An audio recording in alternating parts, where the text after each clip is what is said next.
आप देख रहे हैं द स्टेबल ज्ञान। जानते हैं बिहार की 50 बड़ी खबरें, लेकिन वीडियो देखने के बाद आप बिना सब्सक्राइब किए चले जाते हैं, इसलिए पहले सब्सक्राइब कर लें। एक ही जमीन पर 2 रैयतों से वसूल लिया लगान, अब होगी रिटायर्ड राजस्व कर्मचारियों पर कार्रवाई। बिहार सरकार के राजस्व विभाग में भ्रष्टाचार कम होने का नाम नहीं ले रहा है। भागलपुर जिले में एक राजस्व कर्मचारी एक ही जमीन पर 2 रैयतों से लगान वसूली कर ली।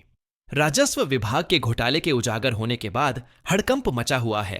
इस मामले में राजस्व कर्मचारी योगेंद्र मंडल पर कार्रवाई की तैयारी हो रही है। योगेंद्र मंडल ने एक ही जमीन की 2 बार जमाबंदी कर दी, जिसके परिणाम स्वरूप एक ही भूमि को 2 अलग अलग व्यक्तियों के नाम पर दर्ज किया गया। यह मामला ऑनलाइन प्रविष्टि से जुड़ा हुआ है। उनके खिलाफ विभागीय कार्रवाई की तैयारी की जा रही है। पशुपति पारस एनडीए छोड़ महागठबंधन में हुए शामिल, कहा हमारे साथ नाइंसाफी हुई। बिहार चुनाव से पहले पूर्व केंद्रीय मंत्री और चिराग पासवान के चाचा पशुपति कुमार पारस एनडीए का साथ छोड़ आज महागठबंधन में शामिल हो गए। सोमवार को उन्होंने केंद्र और बिहार में सत्तारूढ़ एनडीए से अलग होने की घोषणा की थी। आज उन्होंने महागठबंधन का दामन थाम लिया। एनडीए छोड़ने का ऐलान करते हुए उन्होंने कहा था कि हमारी पार्टी बिहार में 243 विधानसभा सीटों पर अपनी पार्टी को मजबूत करेगी। भाजपा विधायक की गाड़ी पर हमला, टायर में घुसेरा गर्म सरिया। यूपी के शाहजहांपुर में भाजपा विधायक वीर विक्रम प्रिंस की गाड़ी पर किसी ने हमला कर दिया। हमला करने वाले ने गर्म सरिया विधायक की गाड़ी में घुसे दी। इसकी जानकारी जब विधायक को हुई तो हंगामा हो गया।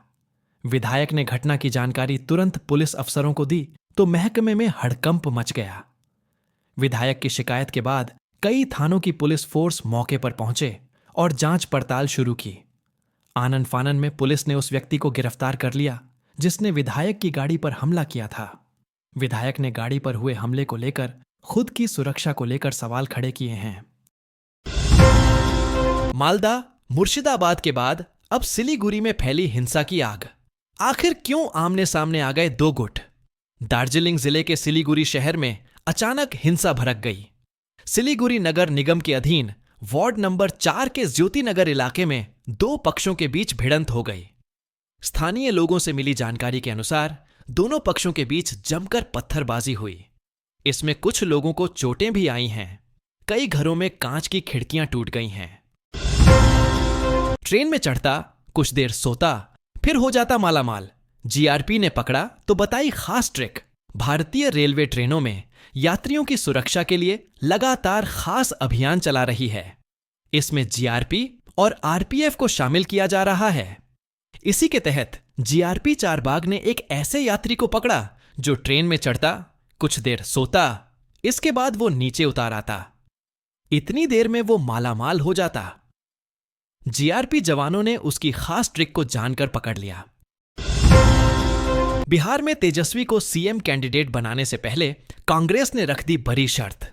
क्या होगा लालू की पार्टी का फैसला? बिहार में महागठबंधन के अंदर सब कुछ ठीक चल रहा है कि नहीं, इसका अंदाजा सियासी जानकारों को भी नहीं है। हालांकि कांग्रेस के नेता मीडिया में अपनी बात रखने से नहीं चूक रहे हैं। इसके अलावा सीट बंटवारे की बात को लेकर चर्चा का बाजार गर्म है। महागठबंधन की बिहार में बैठक होने वाली है।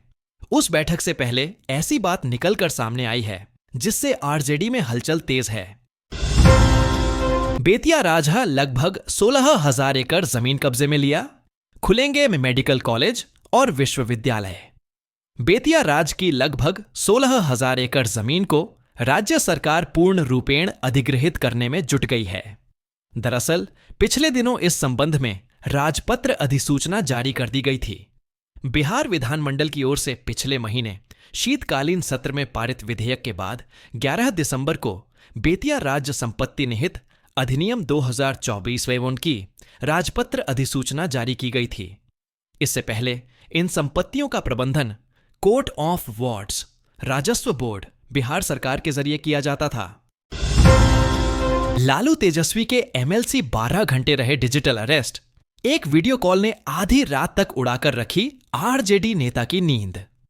राजद के एमएलसी को साइबर ठगों ने अपने झांसे में लिया और पूरे दिन डिजिटल अरेस्ट करके रखा। मनी लॉन्ड्रिंग के केस का हवाला देकर बदमाशों ने राजद नेता को इस कदर डरा कर रखा कि वो दिन भर बदमाशों की बात में आते रहे, लेकिन बाद में माजरा समझ गए तो केस दर्ज कराया। मुजफ्फरपुर जंक्शन पर भटक रहा था लड़का, पॉकेट की हाइट देख हुआ शक।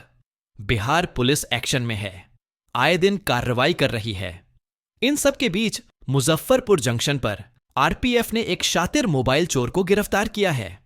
यह गिरफ्तारी ऑपरेशन सतर्क के तहत हुई।